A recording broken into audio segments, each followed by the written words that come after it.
ఓం నమ శివాయ ఛానల్కి స్వాగతం అండి. అందరికీ నమస్కారం అండి. ఈరోజు ఈ వీడియోలో మనం కన్యా రాశి వారి యొక్క జాతకం గురించి తెలుసుకుందాం.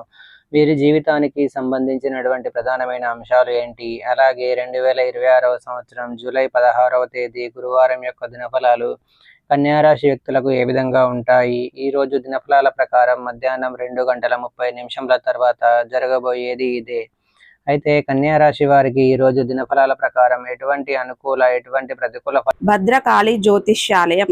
వ్యాపారం, చదువు, ఉద్యోగం, రాజకీయం, ప్రేమ, పెళ్లి, సంతానం, భార్యాభర్తల మధ్య కలహాలం, కుటుంబ సమస్యలు, ఆరోగ్య సమస్యలు, ప్రమోషన్, విదేశీ ప్రయాణం, లక్ష్మీ శాంతి, మనశ్శాంతి, భూ వివాదాలు, కోర్టు సమస్యలు, ఆర్థిక ఇబ్బందులు, కళ్యాణ దోషం, భయం, చేతబడి నివారణ, నరదృష్టి, నాగదోషం, చెడు దోషాలకు పరిష్కారం చెప్పబడును.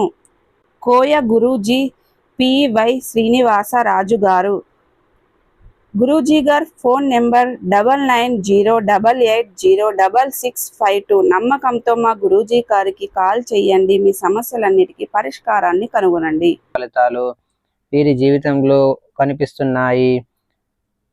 అలాగే ప్రతికూలతలను అనుకూలతలుగా మార్చుకోవడానికి ఈ కన్యా రాశి వ్యక్తులు ఏం చేయాలి, ఎటువంటి దేవతారాధన వీరికి మేలు చేస్తుంది, ఈ పూర్తి అంశాలన్నిటి గురించి కూడా ఈరోజు ఈ వీడియోలో వివరంగా తెలుసుకుందాం. వీడియోలోకి వెళ్లే ముందు మా చిన్న రిక్వెస్ట్ ఏమిటంటే, ఇదివరకు మా ఛానల్ని మీరు సబ్స్క్రైబ్ చేసుకున్నట్లయితే కనుక సబ్స్క్రైబ్ చేసుకోండి. అలాగే పక్కనే ఉన్న గంట సింబల్ మీద ఆల్ అప్డేట్స్ని క్లిక్ చేయండి. అప్పుడే మేము అప్లోడ్ చేసే ప్రతి వీడియోకి మీకు నోటిఫికేషన్ అనేది వస్తుంది. ఇక వివరాల్లోకి వెళ్తే కనుక కన్యా రాశి అనేది రాశి చక్రంలో 6వ రాశి. ఉత్తర 2, 3, 4 పాదాలు, హస్త 1, 2, 3, 4 పాదాలు, చిత్త 1, 2 పాదాల్లో జన్మించిన వ్యక్తులు కన్యా రాశిగా పరిగణించబడతారు. ఈ రాశికి అధిపతి బుధుడు. వీరి యొక్క వ్యక్తిత్వాన్ని మనం గమనిస్తే కనుక వీరు చాలా మంచి మనస్తత్వాన్ని కలిగి ఉంటారు. కన్యా రాశి వారు రహస్య స్వభావాలు, మనసులో ఉన్నది బయటపెట్టడం వీరికి అస్సలు నచ్చదు. అలాగే సిస్టమేటిక్గా ఉంటారు, ప్రాక్టికల్ మైండ్ని కలిగి ఉంటారు. అలాగే వీరి యొక్క జీవితంలో నిందలు, ఆరోపణలు ఇంతగా బాధించినా సరే, ఆర్థిక పరిస్థితుల ప్రభావం వీరిని భయపెట్టినా సరే ఆత్మవిశ్వాసాన్ని కోల్పోకుండా ముందుకు సాగుతూ ఉంటారు. 2026వ సంవత్సరం జూలై 16వ తేదీ గురువారం యొక్క దినఫలాలు వీరికి మిశ్రమంగా కనిపిస్తున్నాయి. అంటే సాధారణంగా రోజు గడిచిపోతుంది, కానీ ఊహించని విధంగా మధ్యాహ్నం 2:30 తర్వాత ఒక సంఘటన జరుగుతుంది.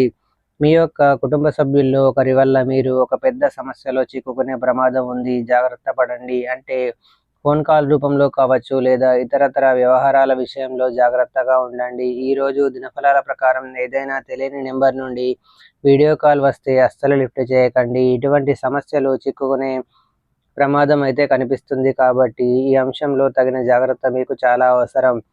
అలాగే ఈరోజు దినఫలాల ప్రకారం మీరు చాలా కాలం క్రితం వదిలేసినటువంటి ఒక బంధం మిమ్మల్ని వెతుక్కుంటూ వచ్చే అవకాశాలు కనిపిస్తున్నాయి. అంటే అది మిత్రులు కావచ్చు, ఇంకా ఇతరత్ర వ్యక్తులు కావచ్చు, మిమ్మల్ని వెతుక్కుంటూ వస్తారు. ఇది మీకు చాలా ఆశ్చర్యాన్ని, ఆనందాన్ని కలిగించేటటువంటి సంఘటన. అలాగే ఈరోజు దినఫలాల ప్రకారం బంధువులతో కానీ మిత్రులతో కానీ కలిసి విహారయాత్రలకు వెళ్ళడానికి మీరు ప్లాన్ చేసుకుంటారు. దానికి సంబంధించి ప్రణాళికను రచించుకుంటారు. ఆధ్యాత్మిక యాత్రలు చేస్తున్న వారికి ఈరోజు ఒక గుడ్ న్యూస్ రిసీవ్ చేసుకునే అవకాశాలు అయితే కనిపిస్తున్నాయి. మీ యొక్క యాత్ర మీకు చాలా ఆనందాన్ని కూడా ప్రసాదించబోతుంది. అలాగే ఈరోజు దినఫలాల ప్రకారం విదేశీ ప్రయాణాల గురించి ఆలోచన చేస్తున్న వారు దానికి సంబంధించి ఒక అప్డేట్ న్యూస్ని అయితే రిసీవ్ చేసుకుంటారు. అలాగే కన్యా రాశి వారు నూతన ఉద్యోగ ప్రయత్నాలు చేస్తున్న వారికి సమయం బాగా కలిసి వస్తుంది. ఈరోజు ఒక అవకాశం మీ ముందుకు వస్తుంది, కానీ ఆ అవకాశం అందిపుచ్చుకోవడం అనేది మీ చేతుల్లోనే ఉంటుంది. అన్ని విధాలుగా అది మీకు నచ్చకపోవచ్చు. పరిస్థితిని అర్థం చేసుకోండి, అనుభవజ్ఞుల సలహా తీసుకోండి. ఏకపక్ష నిర్ణయాలు మాత్రం మీకు మేలు చేయవు. ఈ విషయాన్ని గమనించాలి. అలాగే ఎవరైతే షాపింగ్ మాల్స్ నడుపుతున్నారో వారికి ఈరోజు సానుకూలమైన ఫలితాలు కనిపిస్తున్నాయి. ఒక గొప్ప అవకాశం, గొప్ప ఆర్డర్ మీ ముందుకు వచ్చే పరిస్థితులు అయితే కనిపిస్తున్నాయి. ఈరోజు దినఫలాల ప్రకారం వ్యాపార సముదాయాలు నడుపుతున్న వారు ఏవైనా టెండర్లు వేసి ఎదురు చూస్తున్న వారు ఒక పెద్ద అవకాశాన్ని అందిపుచ్చుకోబోతున్నారు.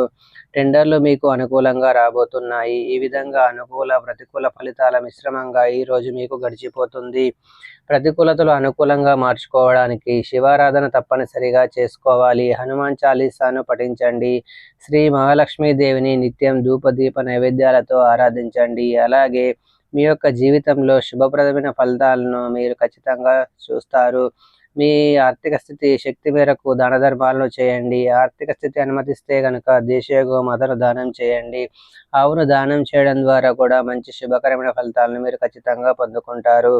సో చూశారు కదండి ఫ్రెండ్స్, ఈ వీడియో కనుక మీకు నచ్చినట్లయితే లైక్ చేయండి, షేర్ చేయండి. మరిన్ని మంచి మంచి వీడియోల కోసం మా ఛానల్ని సబ్స్క్రైబ్ చేసుకోండి.